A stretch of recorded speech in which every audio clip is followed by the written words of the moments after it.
1, 2. I still have enough.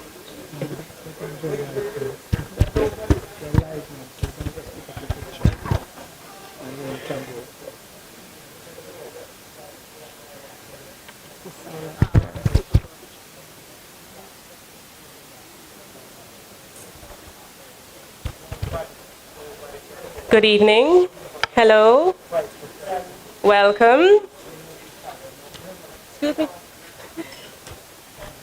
Okay. I hadn't prepared anything. I'm so sorry. So I'm just going to go with the flow. We welcome everybody here this evening. I am Sophia, Uncle Jim's niece, for those of you who know me or don't remember me. Okay. Better now? All right, good. So we're here this evening for a sad occasion, but also a happy occasion to obviously remember Uncle Jim, Mr. T, Papa T, whatever he's affectionately known as to people. I will stop rambling and I will just go with the program.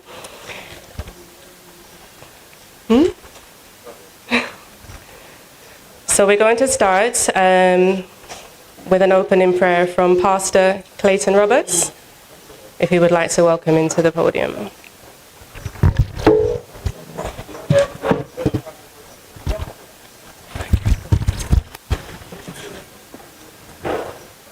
Good evening, everybody. May I invite you to stand for the next few moments.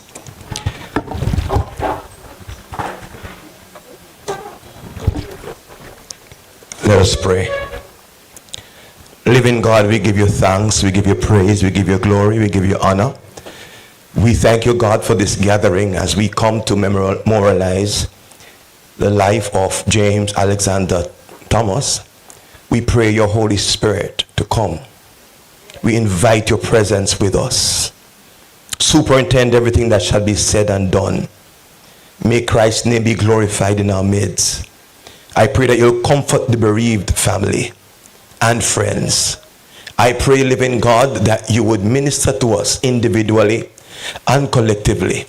I pray that you'll encourage the hearts of those who are sorrowing today. So come now, we pray. Have thine own way and glorify Christ's name. In Jesus' name, somebody say amen. While you remain standing, I want to ask you to help me to sing 2 verses of the great Christian hymn, Great is Thy Faithfulness. Let me see all those who know that song. All those who kind of know it. Praise Jesus. Great is thy faithfulness, O God my Father. There is no shadow of turning with thee. Thou faintest not, thy compassions, they fail not. As thou hast been, thou forever will be. Great is thy faithfulness, O God my Father.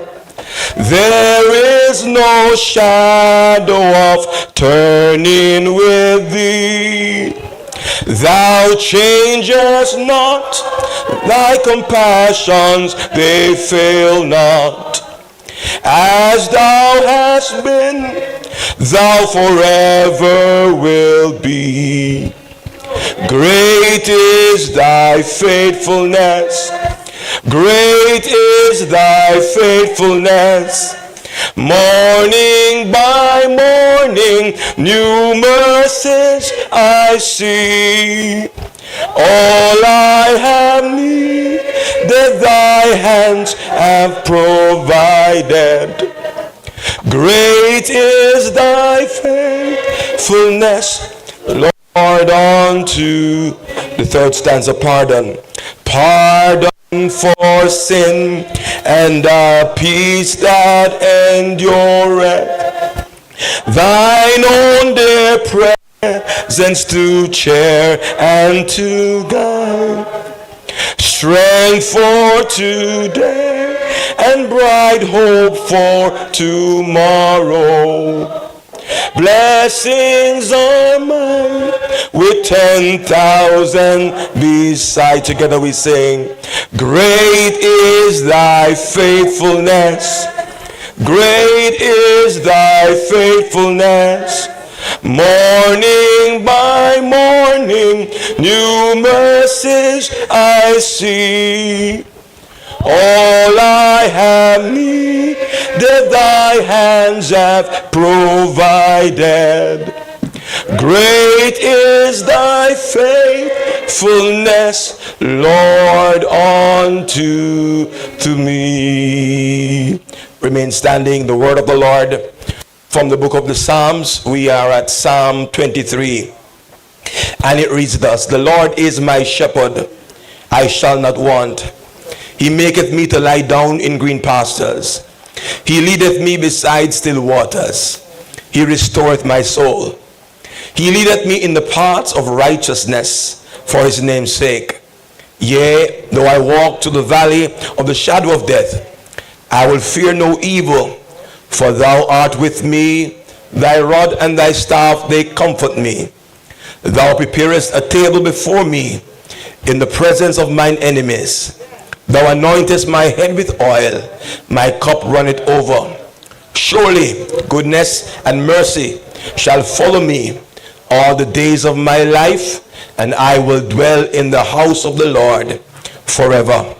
As you're about to take your seats, let me just say in a breath that as you make the Lord your shepherd this evening, you'll find in him that he's a provider, a restorer, a director, a protector, and a preserver of life. The Lord bless you.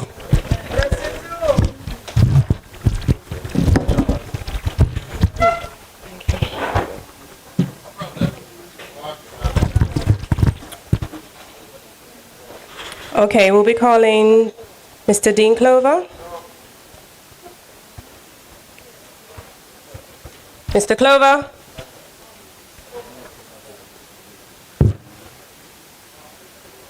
You see him? He's coming.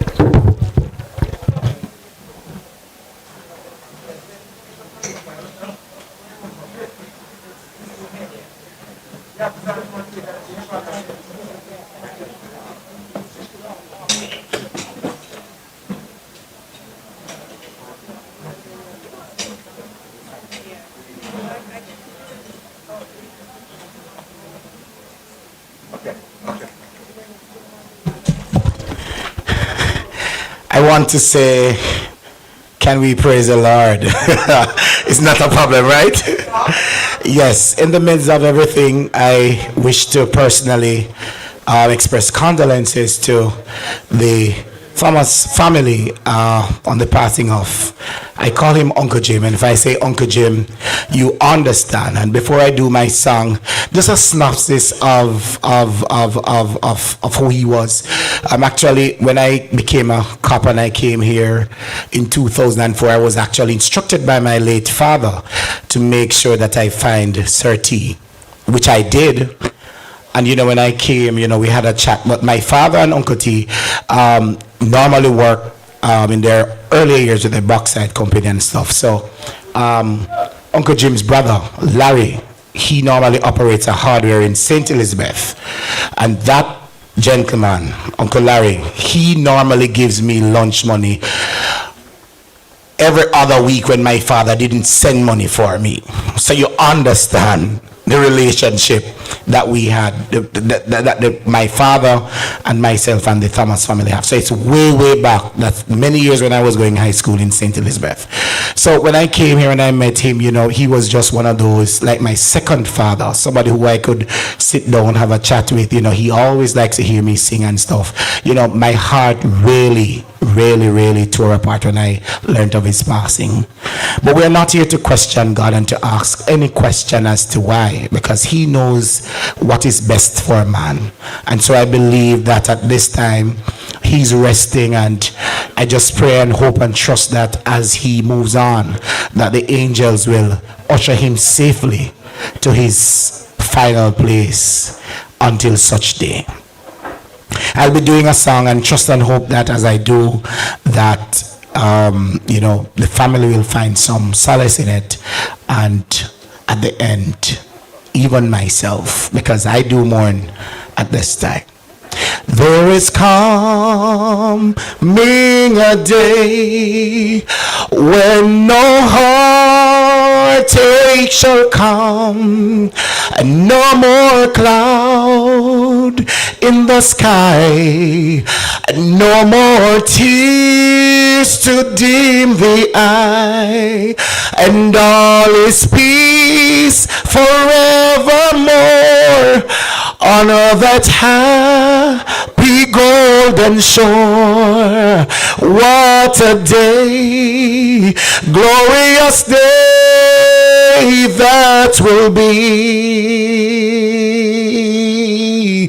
What a day that will be when my Jesus I shall see, and when I look up on his face, the one who saved me by his grace, and when he takes me by the hand and lead me to the promised land.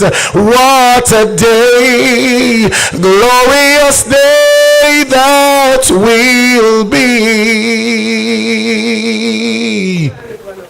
There will be no sorrow there, no more burden to bear, and no more sickness, no pain, no more parting over there, and forever we will be with the one who died for me.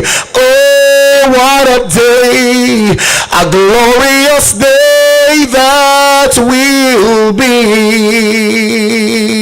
What a day that will be when my Jesus I shall see, and when I look up on his face, the one who saved me by his grace, and when he takes me by the hand and lead me to the promised land. What a day, a glorious day that will be. Said there will be no sorrow there, no more burdens, no burdens to bear, no more sickness, no more pain, and no more parting over there, and forever we will be with the one who died for me. Oh, what a day, a glorious day that will be. Said what a day that will be when my Jesus I shall see. Oh, when I look up on his face, the one who saved me by his grace, and when he takes me by the hand and lead me to the promised land. What a day, a glorious day that will be. Said what a day, a glorious day that will be. Oh, what a day, a glorious day that will be. Thank you.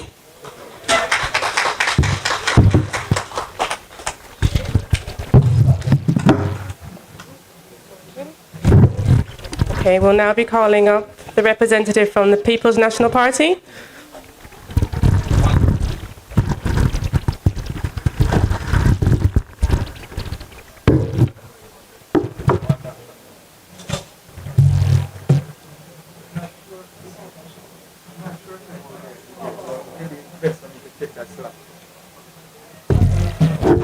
Good evening, ladies and gentlemen. First of all, I'm Councillor Ufel Purcell, Councillor for the Yorktown Division. I am not here. I was asked specifically to come and represent the People's National Party, and I think maybe later on somebody might join us. But the truth must be told that myself and Jimbo is coming from way back in the 70s. So one can attest to the fact how far we are coming from. And as a supporter of the People's National Party, as a supporter and a friend of the people of Clarendon, and whoever happen to know who is Companero Jim Thomas, they certainly will know how spirited, courteous, kind-hearted, and caring a person he used to be. A businessman by nature, someone who is coming into this community with hopes, someone who have come in this community with light that shines and touches the lives of many, young, middle-aged, and the old. Jimbo was a visionary. He has seen too many productive development in the parish of Clarendon. He has contributed in many ways. He was not someone who you can't go to and have a discussion. He was always ready to have dialogue, sharing his views, and tell you the truth. That was the kind of person he was. He will tell you the truth and cares not whether you want to vex or not, because he believes in the Bible. Speak the truth and speak it ever, cause it what it will. Jimbo was an architect, a family member who loves family. I can remember some 14 years ago, I have a son in America, and he came out. And when I called Jimbo and tell him that my son is here for a funeral, Jimbo said, look, Purcell, because my son was here with his family, and he said, Purcell, look, come over, man. I need to talk to you. And we sit at the bar there and have a long discussion. And afterward, I hear Jimbo said, look, tell the family and everybody to come over, man. And he gave us a whole section at the Versailles Hotel for ourselves. And that was for 3 full weeks without asking for a cent. All these flowers that you see planted here, I recommended to him a man by the name of Problem from Bullards. We grew up together. And he had wanted somebody to beautify the place. And he asked me. And I made a recommendation. And here you look at the beauty of the Versailles Hotel. Coming from a very simple building. But because of his spirited and visionary that Jimbo is, this is what it looks like. He was a champion businessman in this parish and in Jamaica. He has given to the young, whether it be for going back to school, whether it be for colleges, whether it be for universities, he has contributed. And many might be aware or remember that he still have an institution of learning here at the Versailles. A friend of Cuba, a friend of Che Guevara, Fidel Castro. He was that kind of person, a vigilante, someone who is a vigilant person who always believe in comradeship, who always believe that you must stand up for what you believe in. And I know how much he has contributed. I've lost a friend, and we have lost a friend. The last communication I had with Jimbo was sometime in May last year, when I was going for my first shot of the vaccine. I called him and I said, Jimbo, I'm going to take my vaccine, you know. And Jimbo said, yeah man, no problem. But I'm going to wait for the Cuban one, you know. Yes, he said it. And I said, all right, my friend, because I know the ties that he has and the love that he has for Cuba. So I didn't have a worry. And after I did that first shot and I went for the second shot in June, I told him that I completed my 2 doses. And he commended me and said, Brethren, I'm still waiting on the Cuban vaccine to come. He knows the quality of the Cuban vaccine because he's a Cuban lover.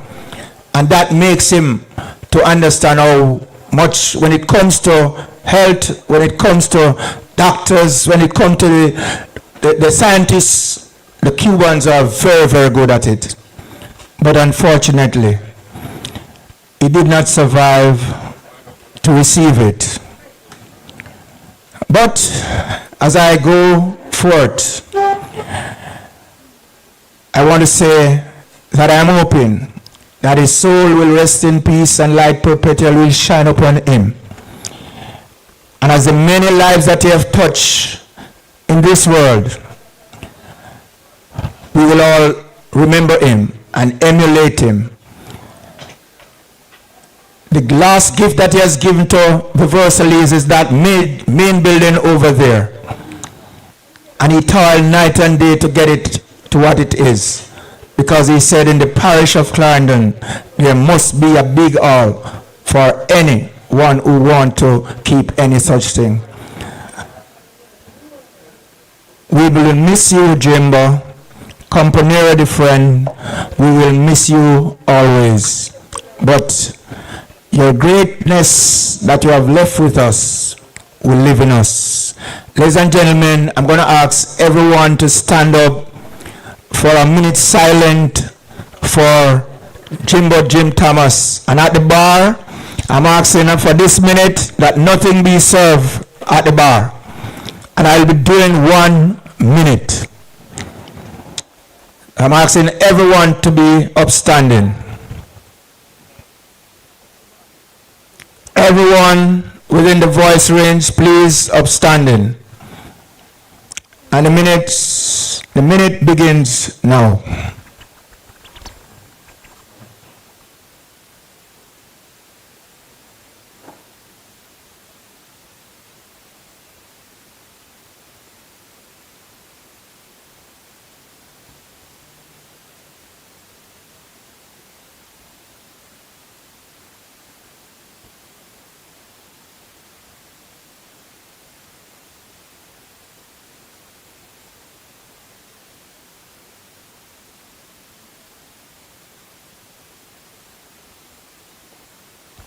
May his soul rest in peace and perpetual light shine upon him as we give thanks, and we will all remember the family and pray for them. Thank you.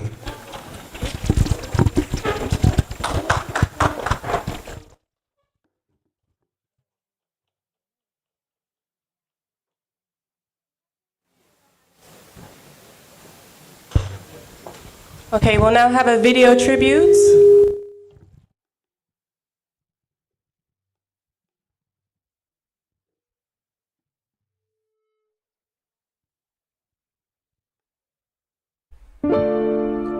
Oh, yeah, yeah.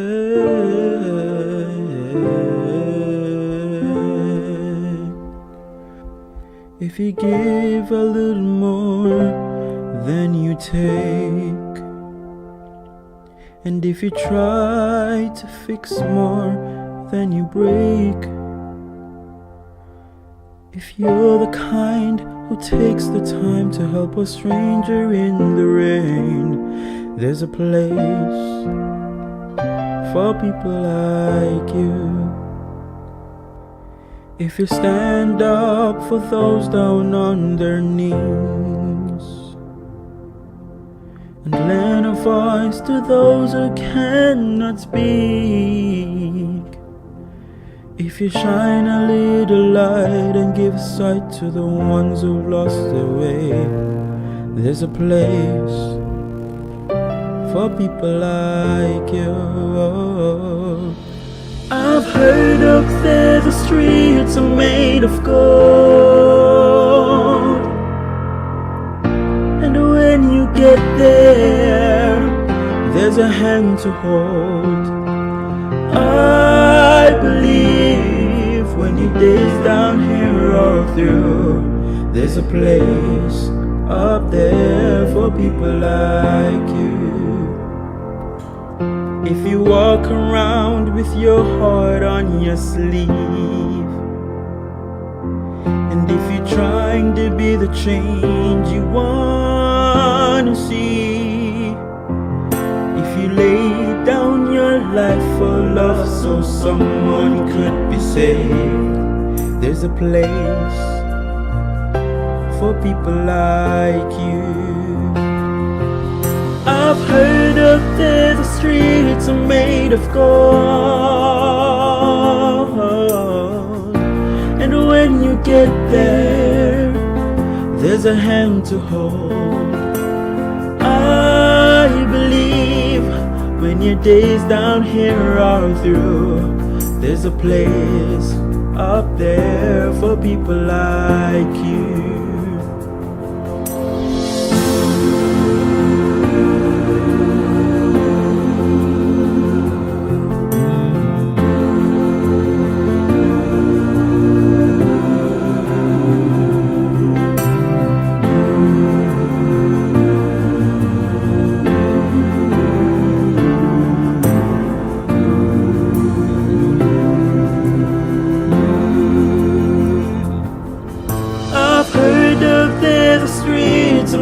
Of gold,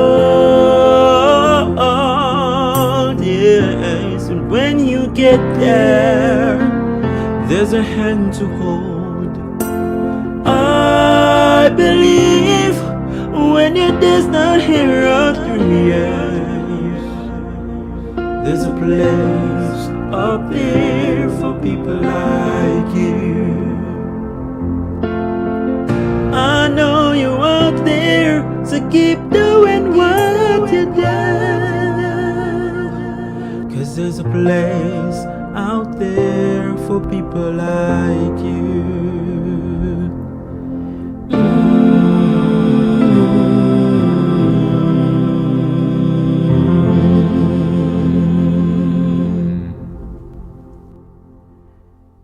Rest in peace, Uncle Jim.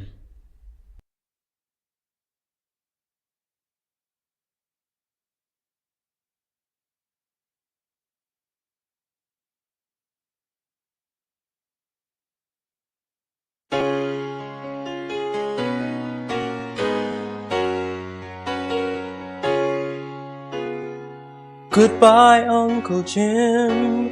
May you ever grow in our hearts. You are the grace that placed itself where lives were torn apart.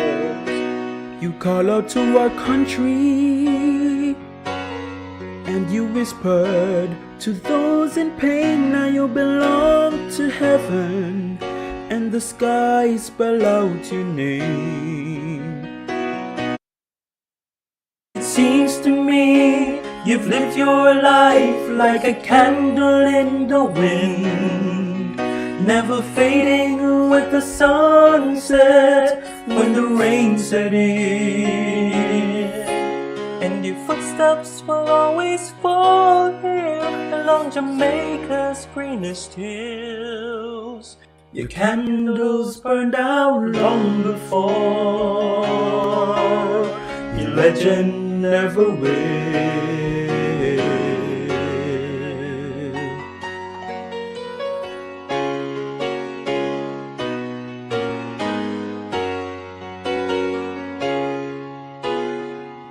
Loveliness we've lost, these empty days. Without your smile, this torch will always carry for our nation's golden child. And even though we try, the truth brings us to tears. All our words cannot express the joy you brought us through the years. And it seems to me you've lived your life like a candle in the wind, never fading with the sunset when the rain set in. And your footsteps will always fall here along Jamaica's greenest hills. Your candles burned out long before. Your legend never will.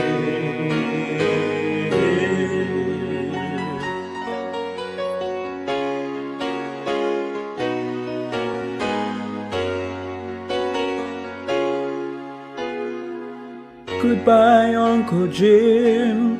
May you ever grow in our hearts. You were the grace that placed itself where lives were torn apart.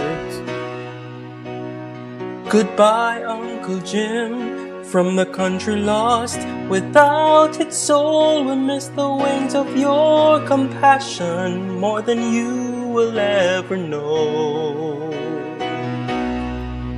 And it seems to me you've lived your life like a candle in the wind, never fading when the sun sets, when the rain set in. And your footsteps will always fall here along Jamaica's greenest hills. Your candles burned out long before. Your legend never will.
more political meetings.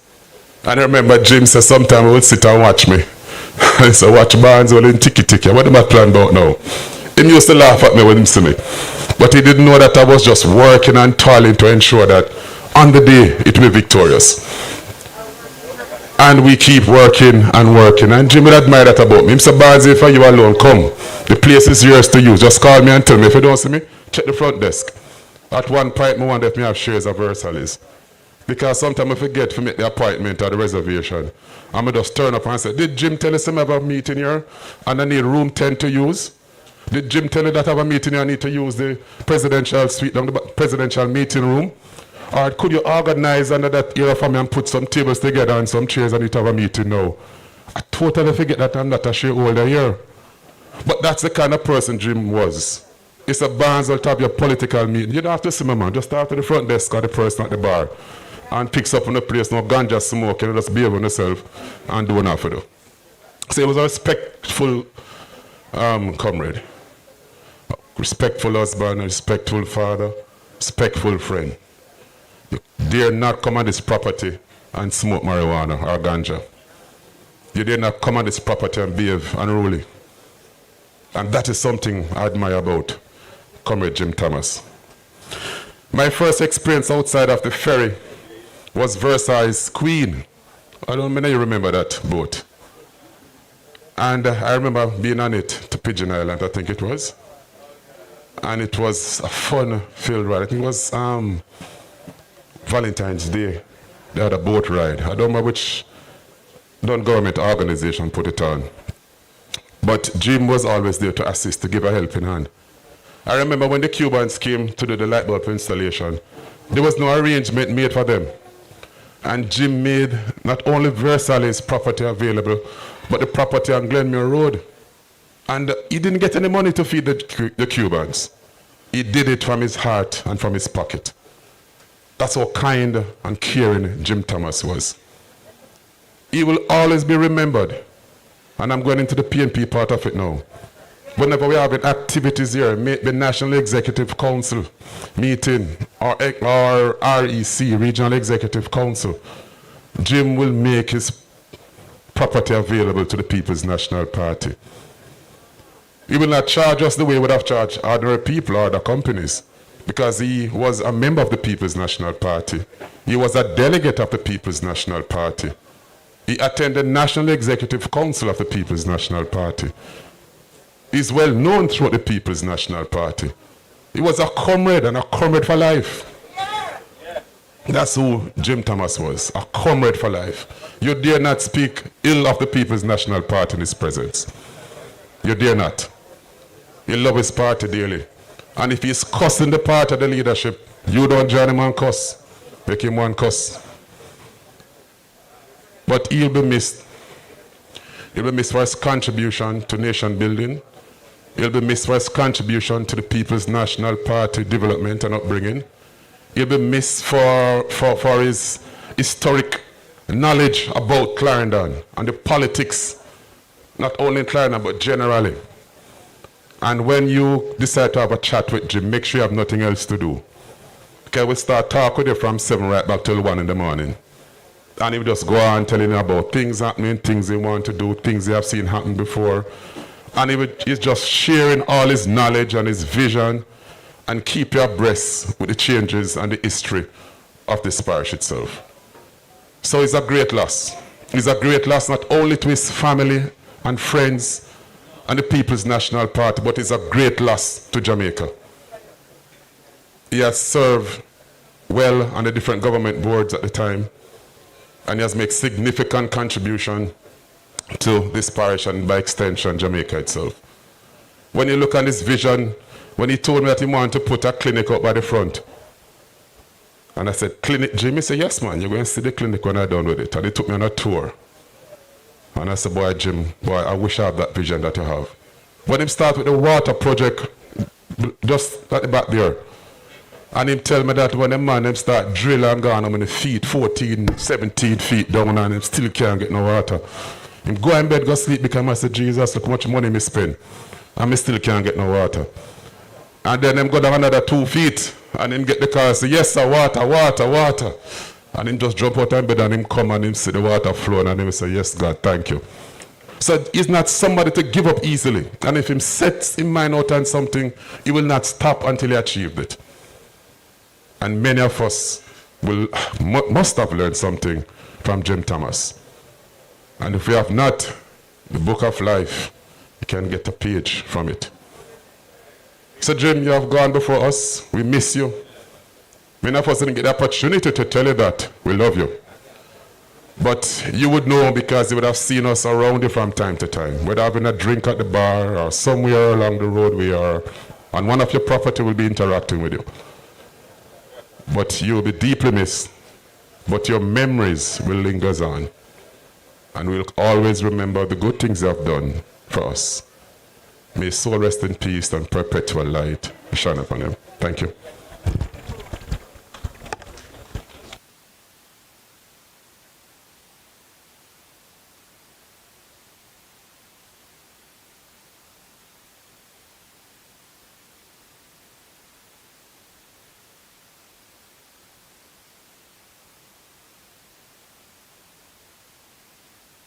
Okay, we call upon the representative from the Rotary Club.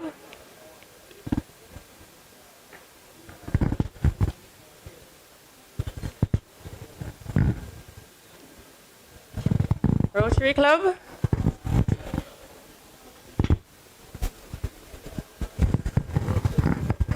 You again, sir? Yes.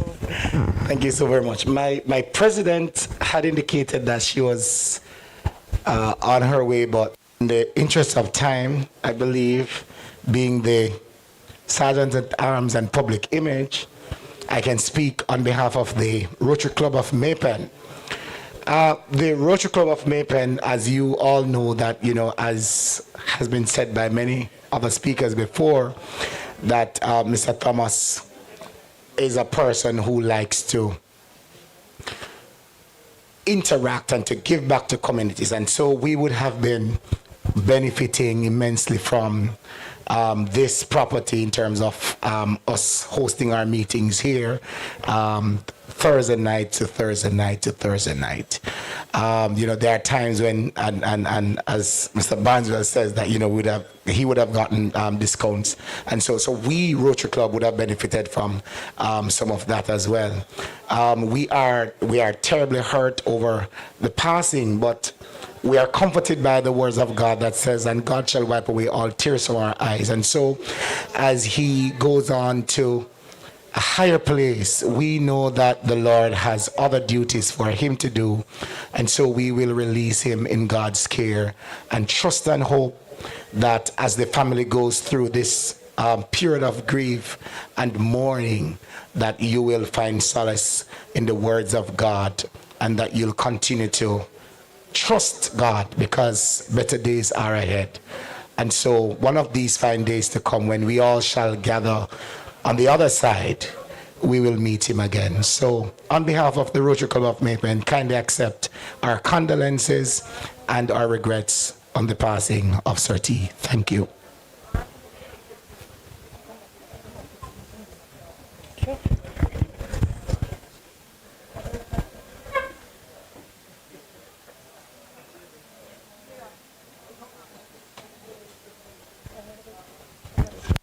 Okay. So I'll just read a tribute from one of the family members. Auntie Jean asked me to read it, and it says,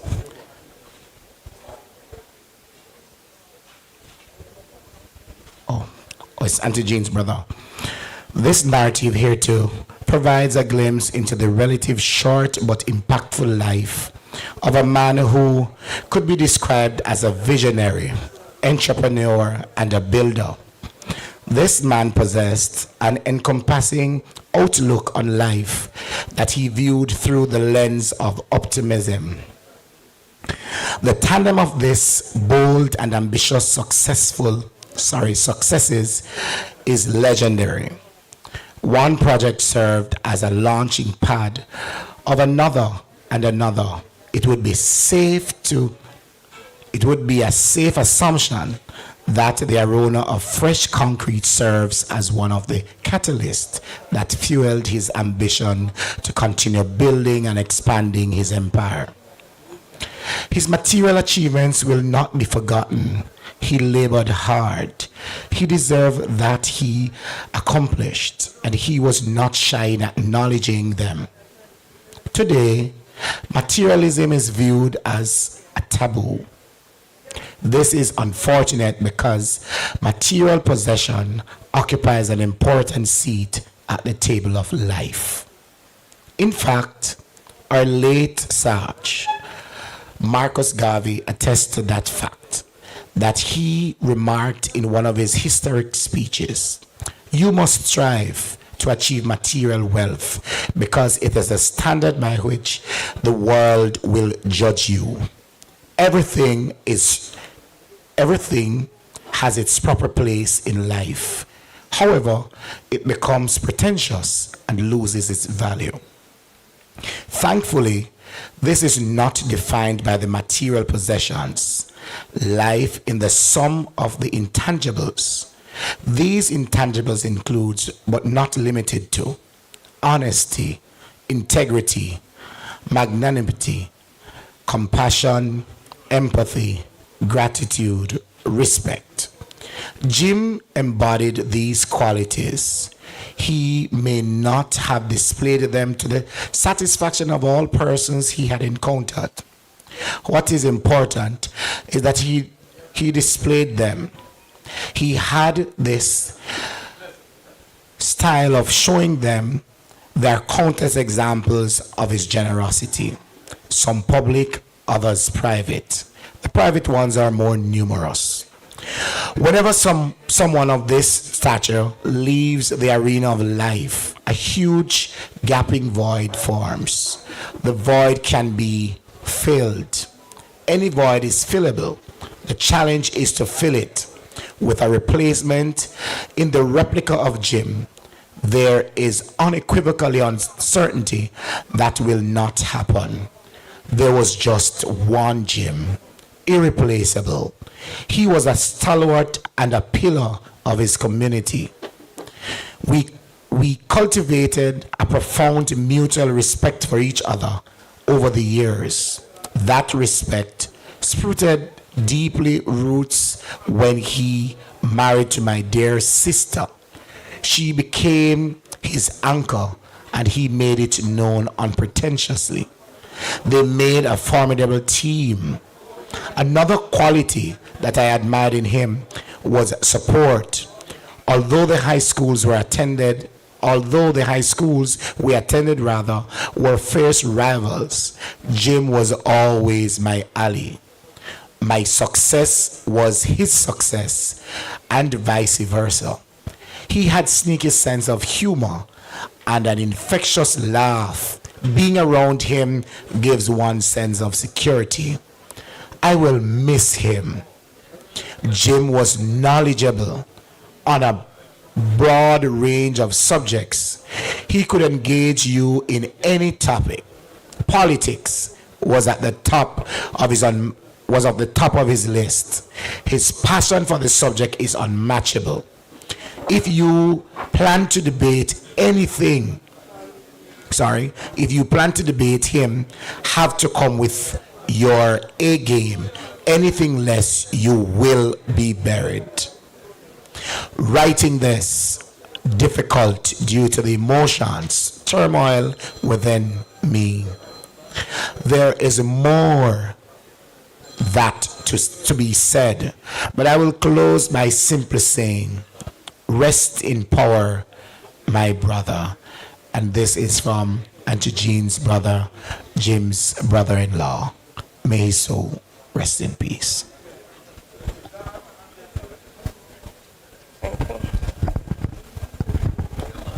Okay, I'll now be calling upon Anthony Kaur on behalf of Carlton Knight, acting Custos.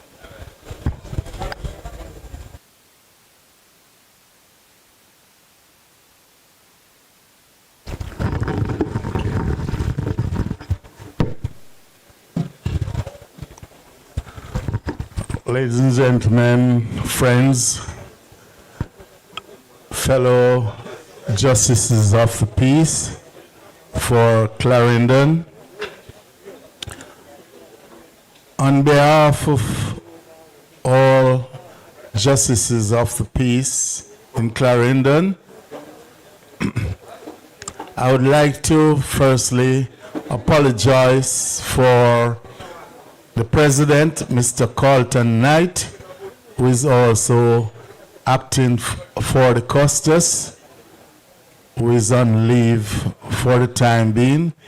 He asked me to convey to you all his best wishes and his sympathy to all.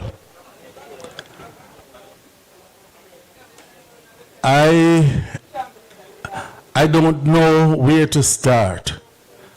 I don't have a script because I've been coming with Jim from a long, long time.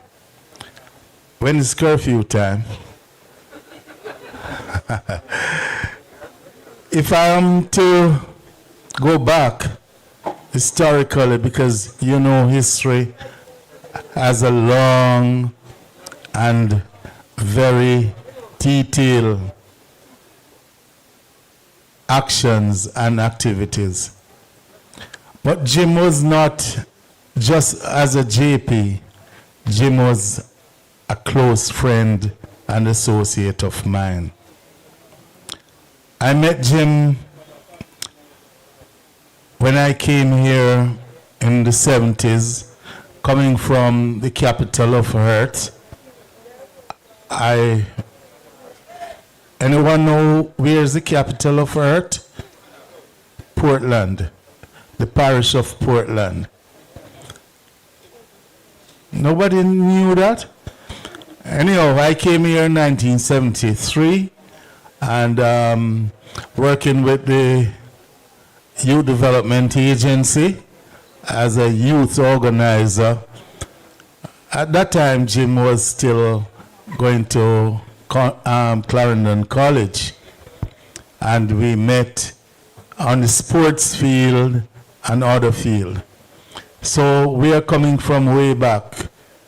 Then Jim went to do other activities in terms of sports medicine, sports activity in Cuba, and we have always been in touch. In fact, before this whole Versailles complex came about, I can tell you that there was a place on the left outside of this complex which had a bar which was known as the Soursop Bar. After which Club 39 was built up. So I'm coming from way back. Anybody know that history? I'm not sure. Let me see all who knew the Soursop Bar or Club 39. You all knew Club 39. Okay. Club 39 was upstairs and we were downstairs. At that time, Jim was still doing his studies, and he came back every now and then, and we would meet at Williams Avenue, which was the headquarters of the Social Development Commission now. And my boss, a lady who was passed on by the name of Doris Watts, she was a champion. If you're talking about a woman who was the best man for the job, she was that person. And we associate with sports. Before Versailles was built, this area was known as Center Court. And when Center Court started, Jim and myself, we almost drawn up a plan of what sport activities would take place at Center Court. It was a sporting rink. There was a sporting rink, and people used to come over, and there was also a gym, not JIM, but a gym which had weights, and a very good friend of Jim, and I'm not sure if he's here now, but if he's here, could you hold your hand up?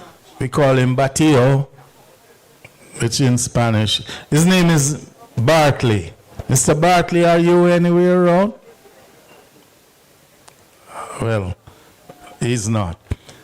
We started the gym, and a lot of people came. We had weights. A lot of people wanted to lose weight, and weight they did lose. After which we decided to put a basketball court, and the basketball court was right down in the center there. Anyhow, I'll let you get through before curfew time, because I won't be held responsible, and I don't want to be dragged in the court, because I also operate in the court for the DMRA Act. Anyhow, when we were building the basketball court, Jim said to me, listen, I need to have a big opening of Center Court. What should we do?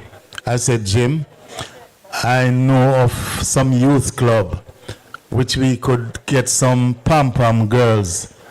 We made the pom-pom, and Jim said, but the name of this avenue is Longbridge Avenue, which is named after Lady Bustamante. She was Longbridge before she became Lady Bustamante. And I said, Jim, let us get in contact with Lady Bustamante and see if she would also come and open this complex. And come she did. She came in a big limousine, and we had a pom-pom girls. I don't know if anyone here will remember that occasion that we met her out at the corner there. There was no roundabout and mineral lights. And Lady Bustamante came and cut a ribbon opening what was known as Center Court, which is now Versailles. So Jim and myself has been together for a long, long time. I can boast that our friendship and our activities have been long. In fact, he always said to me, listen, we should not be so apart. Right? Even his kids, I don't know if they know me, but I've been almost, I would be their godfather if they knew who I was at that time. But Jim was such a resilient person.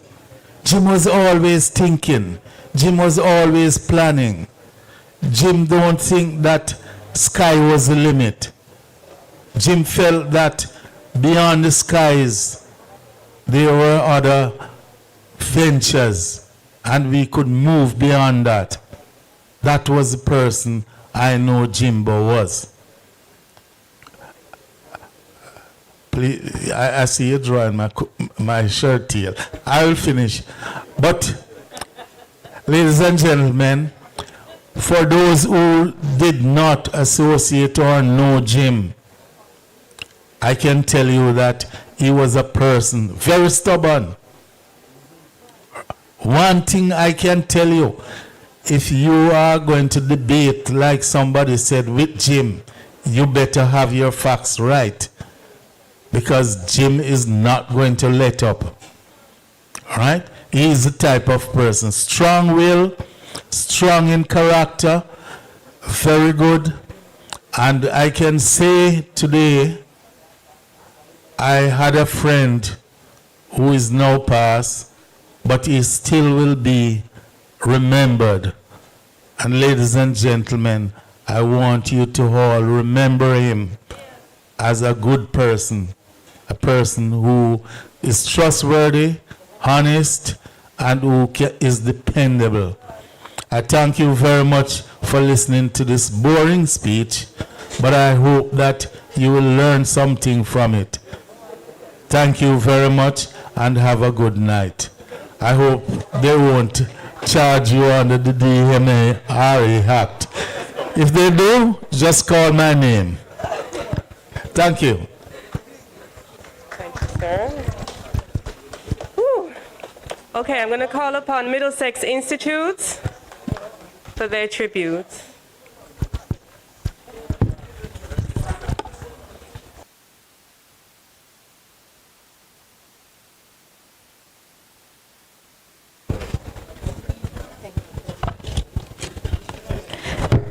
Good evening, everyone. My name is Jeanette Smith, and I'm here representing for the relatives of the patients at Middlesex Dialysis Unit. I was wondering what to say, but when I thought of my experience going there, then I put these few words together. The doors opened, and I walked in. For a quick moment, I wasn't sure whether or not I was in the US. Air-conditioned, spacious, clean, fresh, not crowded, quick attention, friendly, polite staff, and excellent service. The love, the care. This is the kind of facility we need for our loved ones here in Jamaica. Sickness and anxiety brings stress to both patient and relatives, and a healthcare facility with all these attributes will certainly aid the healing process positively. On behalf of the relatives of the Middlesex Dialysis Unit, we just want to express our heart of gratitude for the lifeboat legacy that Mr. Thomas has left behind.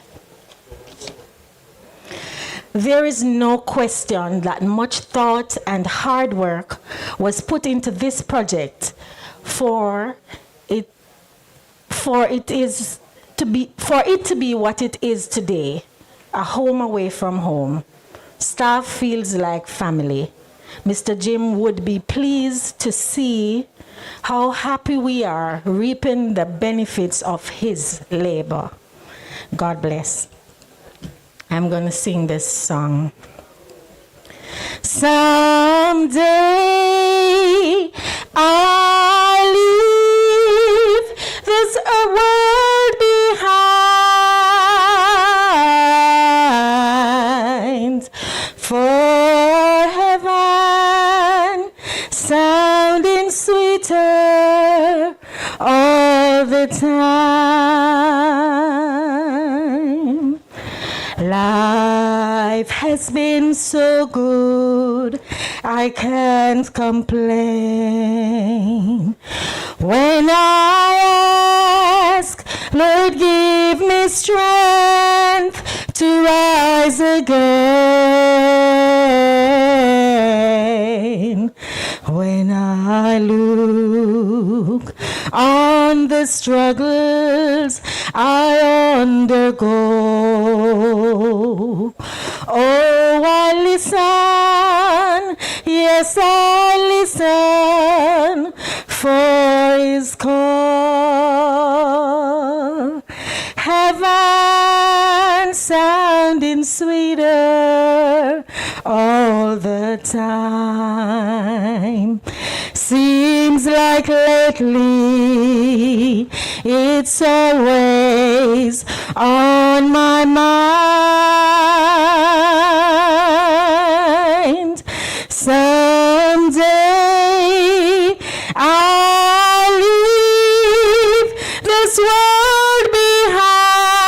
Someday I'll leave this world behind. time. It's so hard to lose your loved ones to the grave. But I know you have the strength that Jesus gave.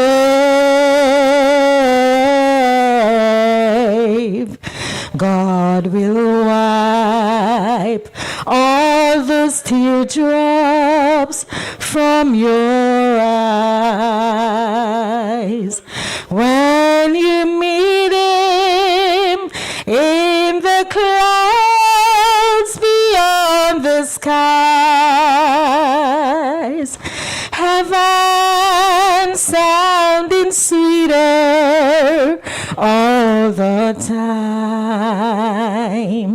Seems like lately it's always on my mind. Someday I'll leave this world behind,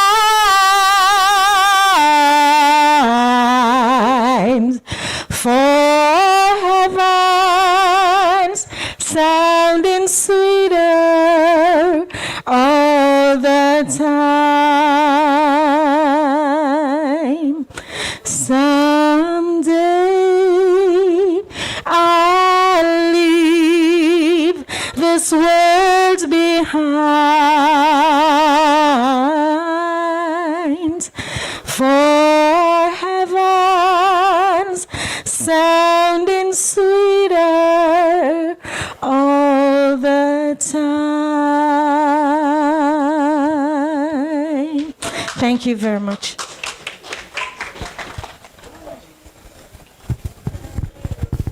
Okay, Middlesex International College.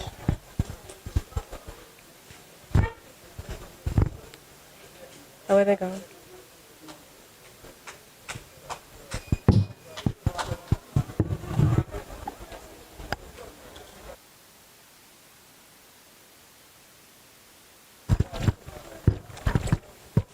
Good night, everyone. Good night, everyone. We are representing Middlesex International College. So on behalf of the institution, we'd like to extend our deepest and sincerest condolences to Mrs. Thomas and the rest of family. We do certainly miss Mr. Thomas.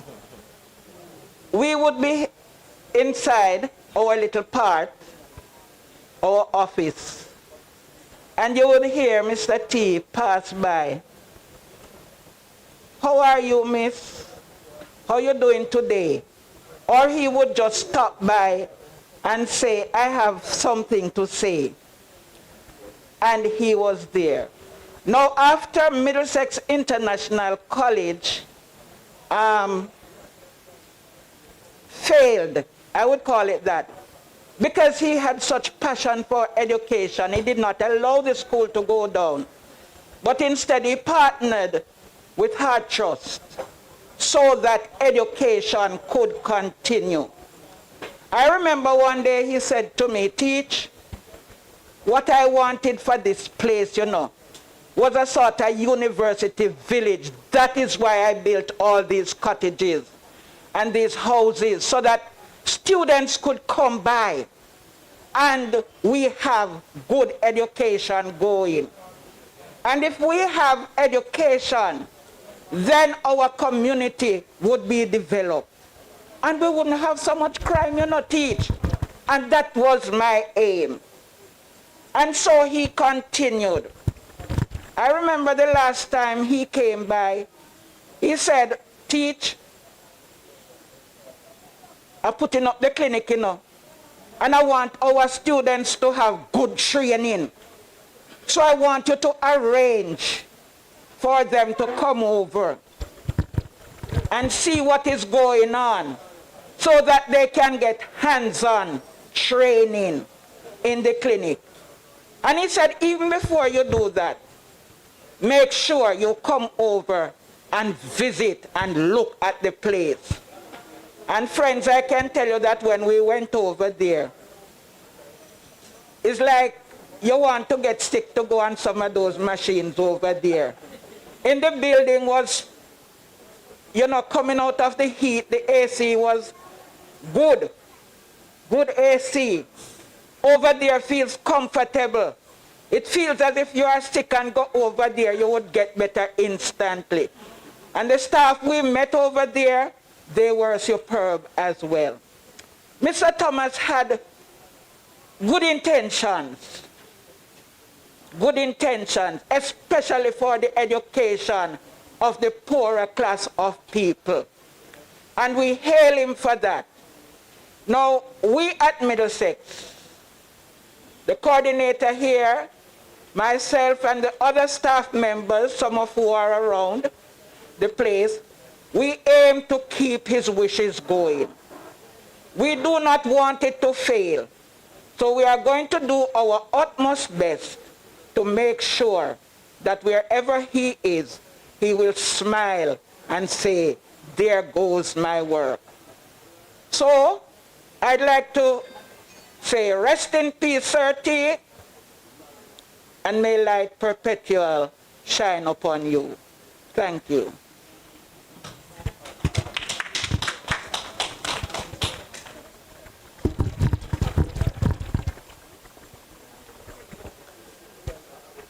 Ms. Manju?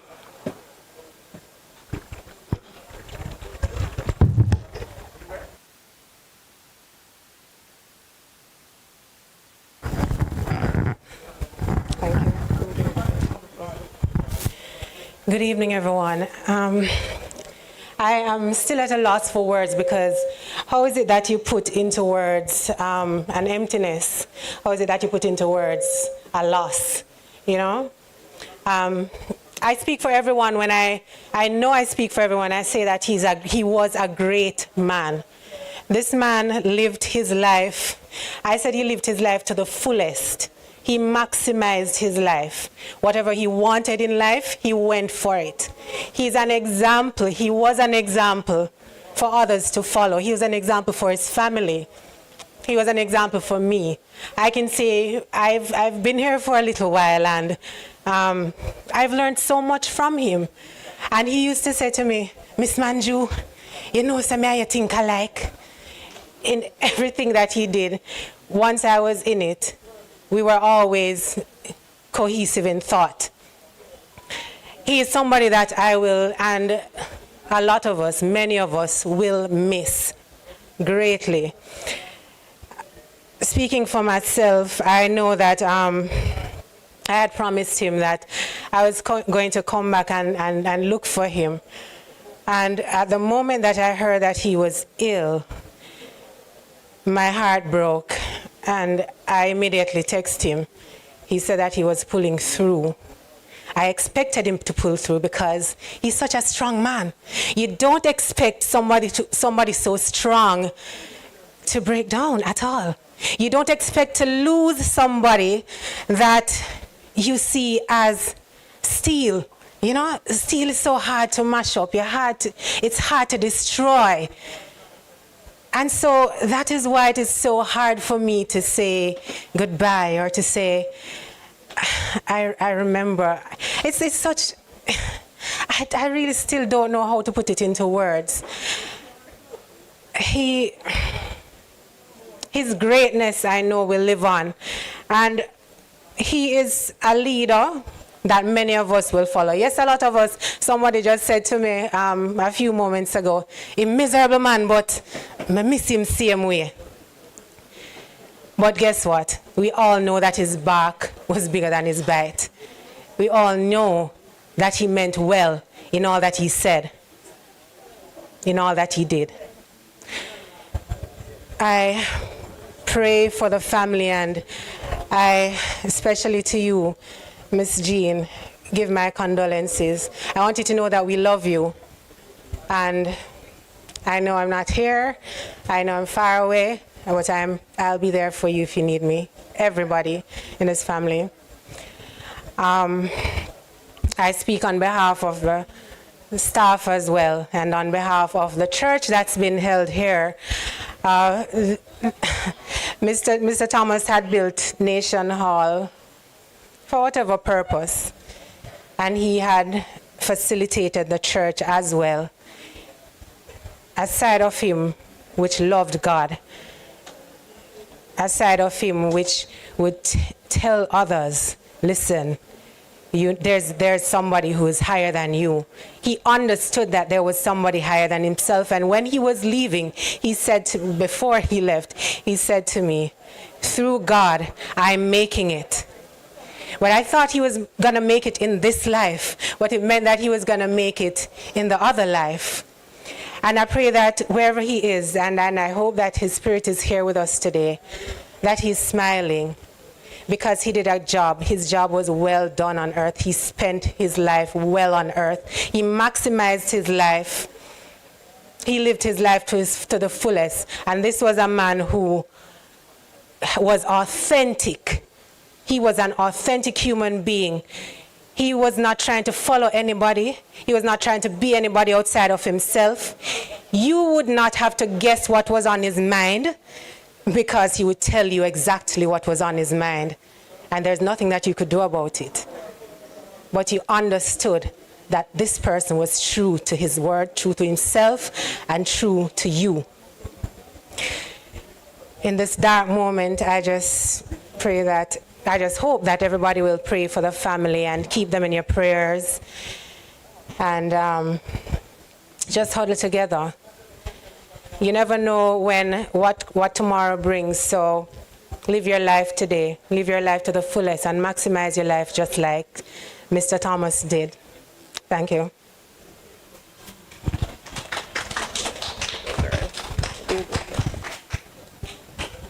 All right, from now I'll have the floor open if anybody wishes to come and say a few words.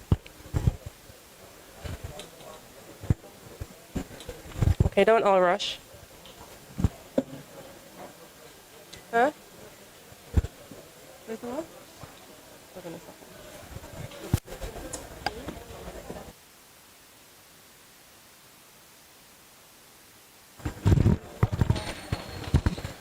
Good night, everyone. My name is Jeanette Needham. I called myself Batch 98. I came here to work in 1998. And when I came here, I was told that this man, Mr. Jim Thomas, is miserable. He don't love his workers, and he treat them badly. But when I came here, I told my children that me no care what nobody say. Me must come here, come tell them who Mr. Thomas was. To me, Mr. Thomas was a loving, caring, and a no-nonsense person. I remember one year, I had an altercation with Sir T. And he was doing some construction work over by his house. And he wanted Mr. Bennett to get some stuff in Maypen for him. And that occasion, we had short, layoff of staffs, where one set work this week, another set work the other week. I was not put on a layoff. I worked straight through. But that morning, I was doing a room service. Doing the room service, working in the restaurant. I don't know where nobody else was. I know I was working. And I heard the phone ringing in the restaurant. So by the time I rushed to the phone in the restaurant, it stopped ringing, start ringing out of the bar. When I came out to the bar, the phone stopped ringing, running back inside to answer the call. He said he wanted Mr. Bennett. And he let out some expletives. When he let out the expletives, I let it out back to him. And he said, who this, Shorty? I said, yes, sir. He apologized to me immediately. And I explained to him what happened. And he said, go to Maypen and get the stuff, which I did. And I could go on and on with other stuff that took place. But whatever happened, Mr. Thomas would always show respect where I'm concerned, and to most of his staffs. You want respect, you give respect, so you get back respect. So if you disrespect him, he will disrespect you. And tonight, Sir T, you are gone on before. Wherever you are, and I know you're here, may God bless you. May God bless his family. And may God bless this compound, Hotel Versailles. Thank you.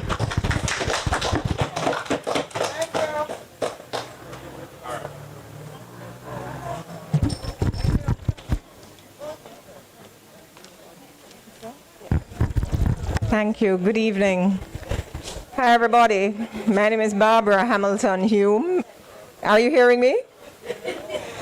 And most of you don't know me and I don't know you, but Miss Jean, when I came in about an hour ago from Kingston and I came and greeted you briefly, you expressed surprise, right? You said you weren't expecting to see me. But I'm telling you, Jean, wherever in the world I was, I would have had to come here tonight, right? Because most of us here, or I guess many of us here, based on what I've been able to hear from the tributes since I've been here in the last hour or so, we would have known Jim as the businessman, the very successful businessman, the community builder, the community activist, and so on. And I knew Jim to be all those things as well, having known Jim and Jean from in the early 90s, right? I was privileged to have been his banker and, you know, to have known that side of him. But the part of him I want to pay tribute to tonight is Jim, who was my big brother and my protector when I was here in Maypen all those many years ago as a young banker. You know how it can be, right? But, and while I was here, for the year I was here in Maypen as well, I had the misfortune of losing my mother, and I was very young at the time. And I just remember, for me, when she died, the only thing I could think of doing was to leave the big old bank house that was on Trenton Avenue at the time. Big, splendid bank house, right? I just wanted to come to the comfort of Jim and Jean's arms right here on property. And I moved in, Jean, if you remember, to the apartments across the road. I don't know if you still have them. And Jim and Jean were such a comfort to me. They almost became like my family at that time as a young girl losing my mother. So, you know, when I saw him for the last time in March of this year,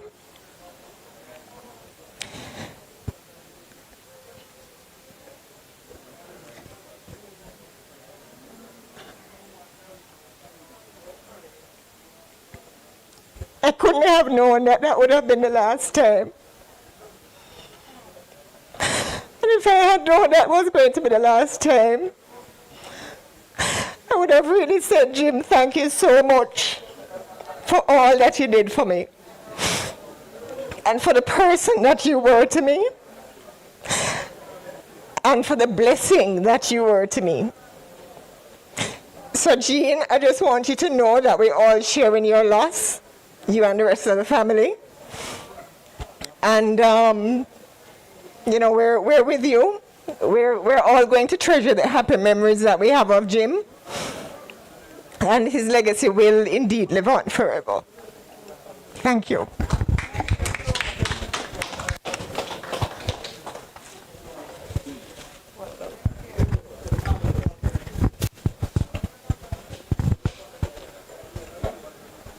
The floor is still open. Anybody else wishes to come and say a few words?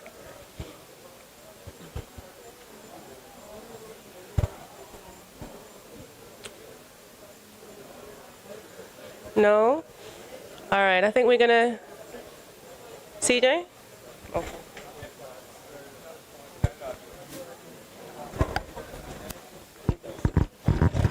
pleasant good night to each and everyone. Alright, so I was here with Uncle Jim. Well, he's a family, and he was also a boss to me, right? I remember when coming here, I had so many ideas, I have so many concepts, and he was a person that he believes in youth, right? He's a great listener, and he always have positive things to, in terms of feedback. And I remember he was very supportive. Not every manager will allow a young person that was not experienced to be a part of their business and also had major responsibility. And I want to say thanks, Uncle Jim. I know you're not here, but I always, now and then we text. And I will say that to you. And he was a great leader and a nation builder. He believed in community, and he loved his politics. One joke I will share, and I always remember, I remember at times the People's National Party, they will call, and I will give them a quotation, and they will say, no man, we are comrade man, you have to do something for we. I say, remember, business is business. So they will go, and then they will call Mr. Thomas, and Mr. Thomas will say, no man, me a PMP, deal me PMP them good. So, that was one of the jokes. Each time, even with the police officers within Maypen, when I will give them a quote, and I will say to Auntie Jean, we are quote them, we not make Mr. Thomas know.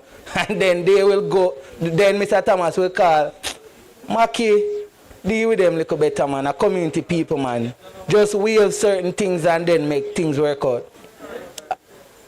I want to say to Auntie Jean and family, I love you dearly. Thanks for allowing me to be a part of this establishment. And I know the dream and vision he had for this establishment. And may his soul rest in peace and light perpetual shine on him.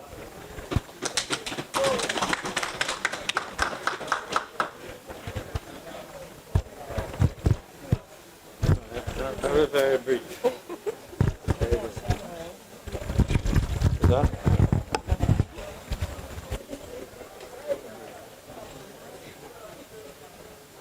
So the bereaved family, Jean,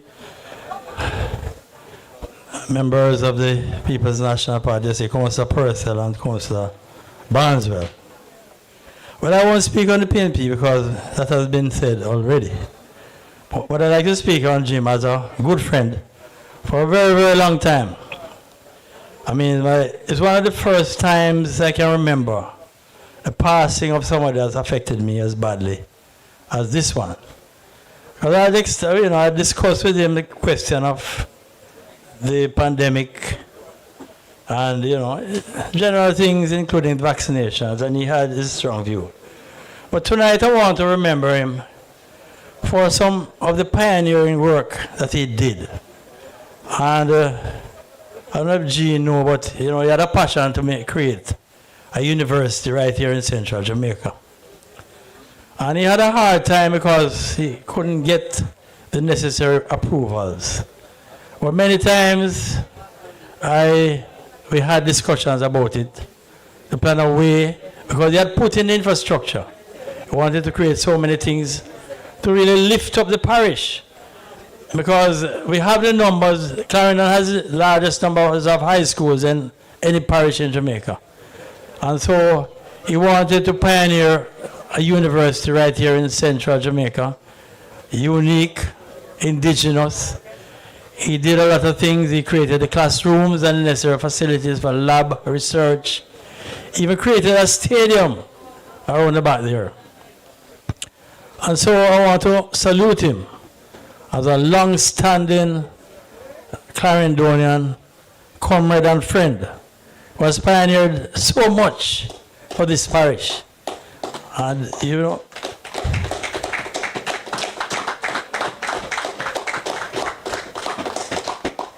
last big project, of course, was a medical facility. And he even told me that he's bringing in an ambulance, which would make the little one that the Ministry of Health has look like a joke. And it is here. I know it was on its way, so it's here. So he has dreamt up these things and he has delivered and has made them.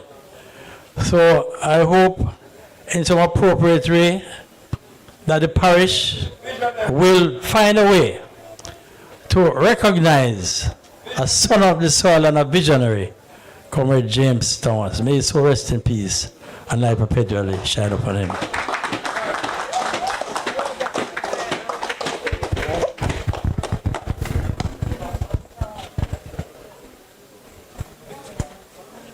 Anybody else wish to say a few words?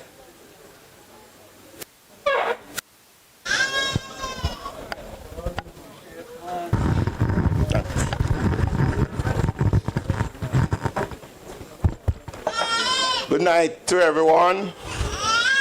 My name is Dr. Wolf. I became associated with Jim many years ago in the 70s, the late 70s into the 80s in Cuba. I had gone there to study medicine, and I met Jim in Cuba, in the eastern section of Cuba, Santiago de Cuba. And I was in the middle of Cuba, a place called Las Villas, Santa Clara. And as you know, Jim was a very good footballer. And he was a member of the university team in Santiago. And they would travel to the different provinces to play each year. And so Jim came to the province that I was in Santa Clara, and he heard that we were there. And he came down to the university, and we met, and first thing he said to me, you guys, you should come to Santiago, because Santa Clara is a rural area, very, very quiet. And so James said, no man, there's no life here. You need to come to the city, Santiago. Well, some of us went to Santiago and I went to Havana. But my recollection of Jim was that he was pregnant with ideas. Excuse the term, because I am an obstetrician, so I tend to use that term a lot. He was pregnant with ideas, and he had a lot of vision. I recall that we were in Cuba once, somewhere in a place called Manzanillo, and we were walking on the road, and Jim saw a professor that used to teach him, and the professor came up and gave him a present of a baseball bat. And Jim said, wow, you know, we have a lot of youths in Jamaica. We play cricket. Baseball is similar. So I could bring some of these professors down, gather some youths, and train them to play baseball, and then sell them to the big leagues in the United States. So that's an example of his vision. Another example was that we were sitting and chatting one day, and he mentioned to me that he has a friend who is an engineer. And the idea came to him that, I don't know if you know, that you can transform rubbish, garbage, in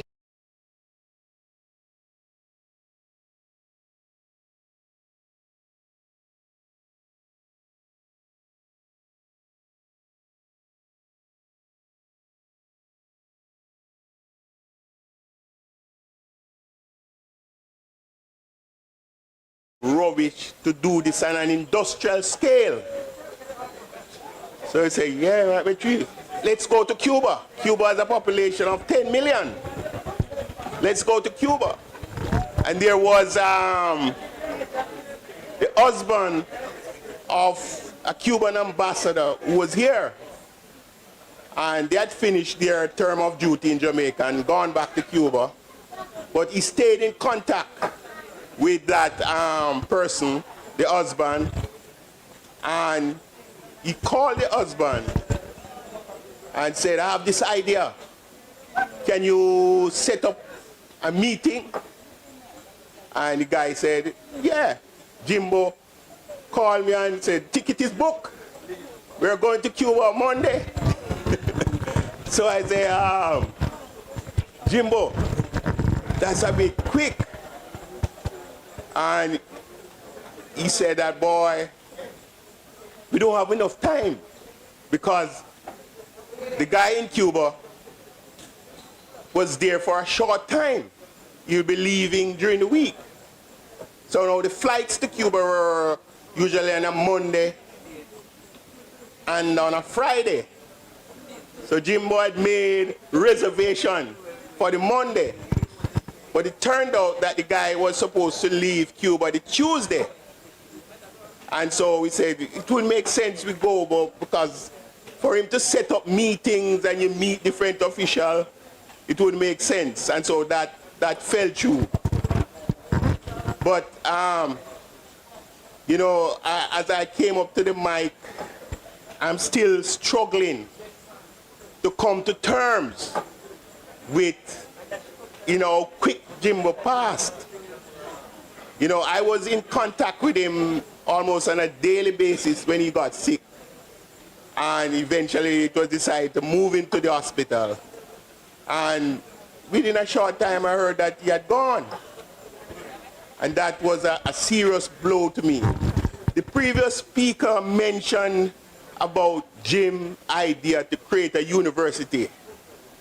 Many might not know, but Jim also had this idea to build an hospital, a first world hospital. And as a matter of fact, we actually started a medical practice right here, doing it 24 hours. It was 3 of us who started initially. And I had to return to Cuba to specialize. And so I left. And I'm told that the thing expanded to include even a dental section. And when I came back, I was told that it didn't progress. So that idea of building an hospital was always there. And up to this day, he went on to start the dialysis clinic. So, you know, I just want to say, you know, I'm really shaken by this loss. And long live the memory of Jim Thomas. Thank you.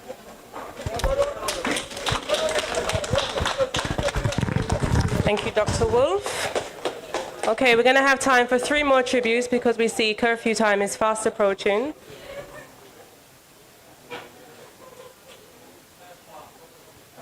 You can't help me. You have to tell me. Anybody else wish to say a word? No? That's it?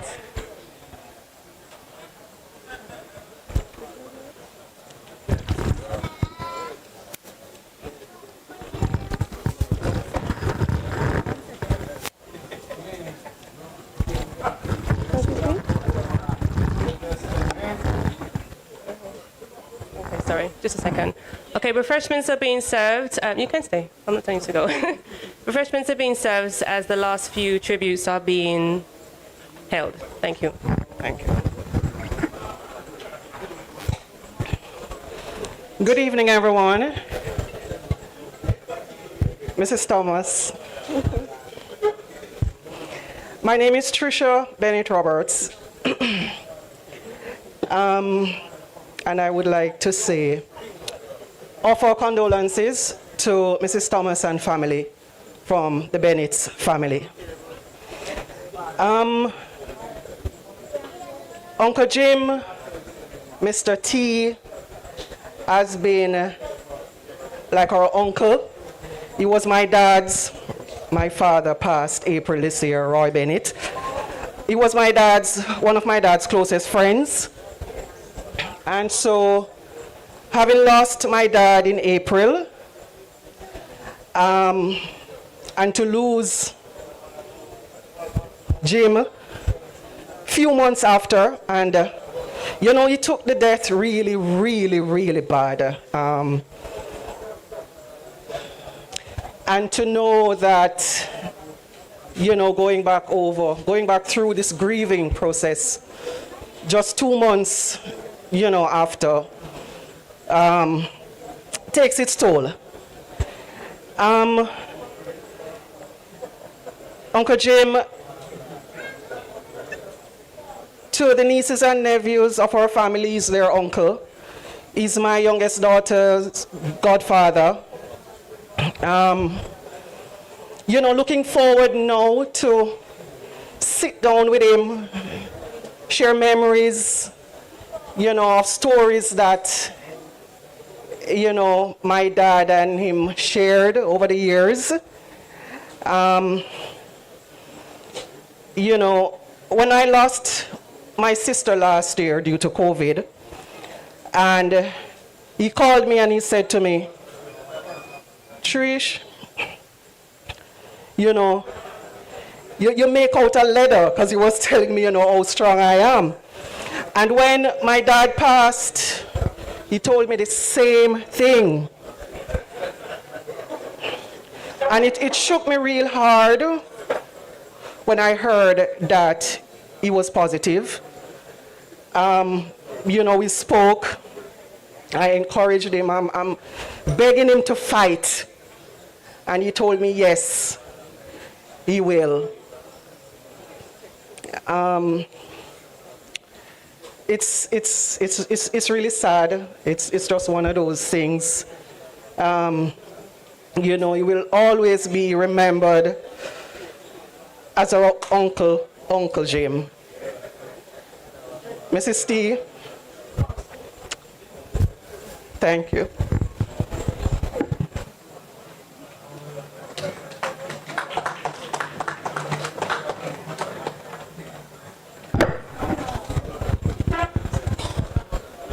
Anybody else wish to say a few words?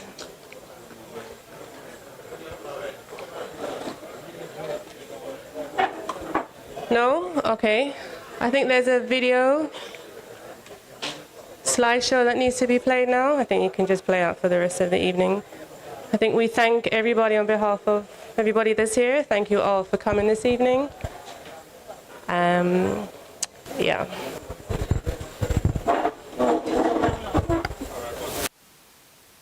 Here I come with love and not hatred. Surely goodness and mercy shall follow I all the days of our life. Envy no one, no wish to be with no evil man.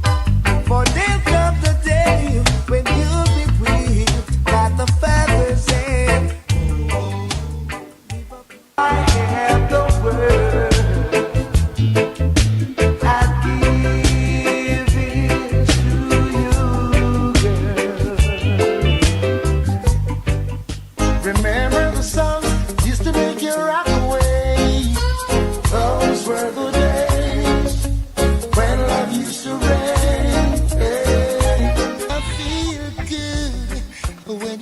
Up in my arms, dancing to a reggae song. Feel good, feel good. I feel good, 'cause your perfume isn't loud, and only I can talk about. Feel good, feel good. Better get ready, come to rock steady. Yeah. You got to do this new dance. Money in my pocket, but I just can't get no love. Money in my pocket, but I just can't get no love. I'm praying for a girl to be my own. Sonia said she can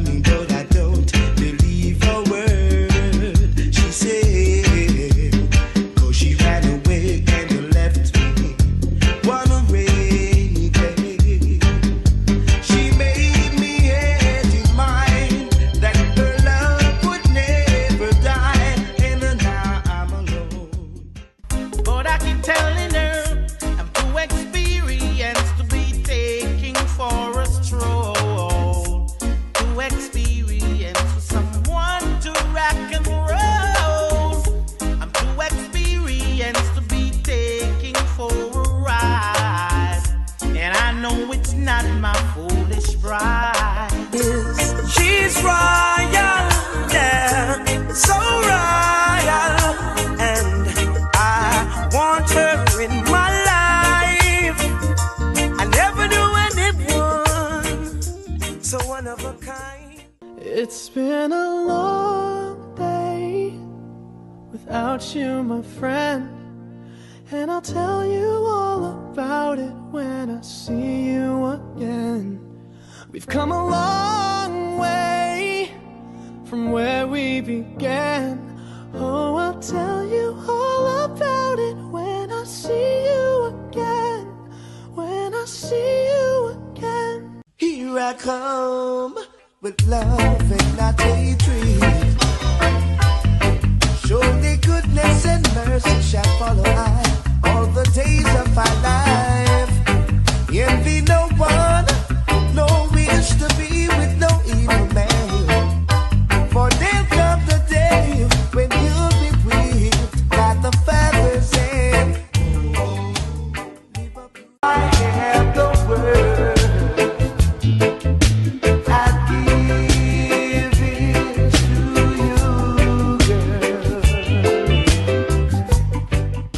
Remember the songs used to make you rock away. Those were the days when love used to reign. Hey. I feel good when you're wrapped up in my arms, dancing to a reggae song. Feel good, feel good. I feel good, 'cause your perfume isn't loud, and only I can talk about. Feel good, feel good. Better get ready. Come to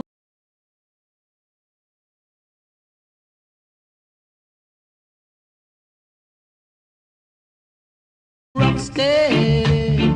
Yeah. You got to do this new dance. Hope you are ready. Money in my pocket, but I just can't get no love. Money in my pocket, but I just can't get no love.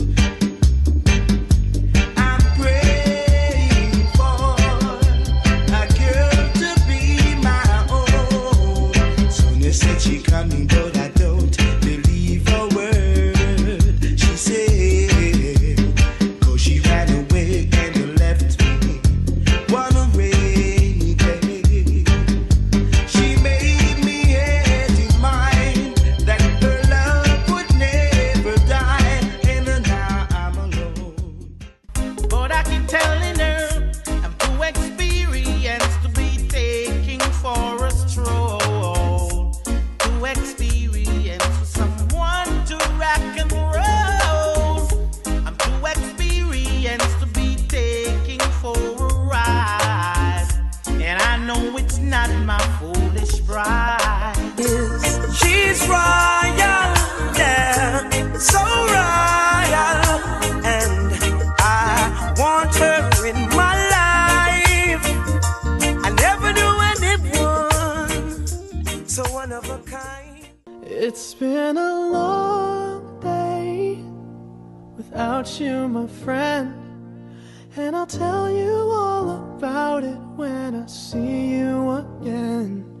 We've come a long way from where we began. Oh, I'll tell you all about it when I see you again. When I see you.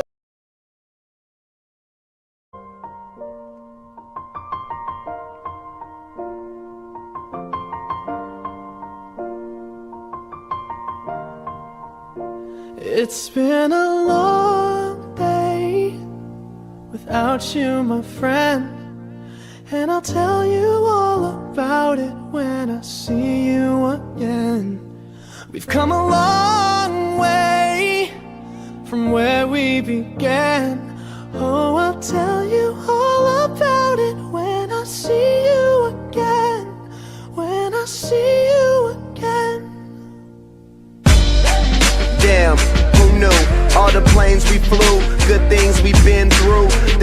standing right here talking to you about another path. I know we love to hit the road and laugh, but something told me that it wouldn't last. Had to switch up, look at things different, see the bigger picture. Those were the days, hard work forever pays. Now I see you in a better place. How can we not talk about family when family's all that we got?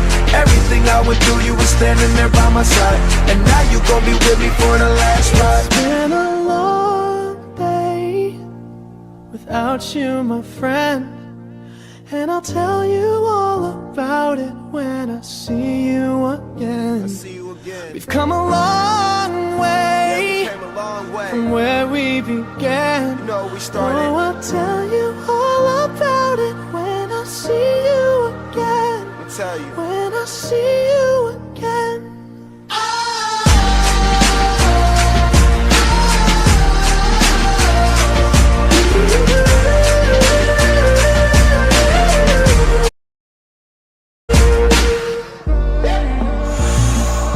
First you both go out your way and the vibe is feeling strong. And what's small turn to a friendship turn to a bond, and that bond will never be broken, the love will never get lost. And when brotherhood come first, then the line will never be crossed. Established it on our own when that line had to be drawn, and that line is what we reach, so remember me when I'm gone.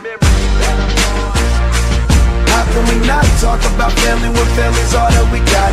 Everything I went through, you were standing there by my side, and now you gon' be with me for the last ride. Let the light guide your way. Yeah. Hold every memory as you go, and every road you take will always lead you home. Oh, it's been a long day without you, my friend, and I'll tell you all about it when I see you again. We've come a long way from where we began.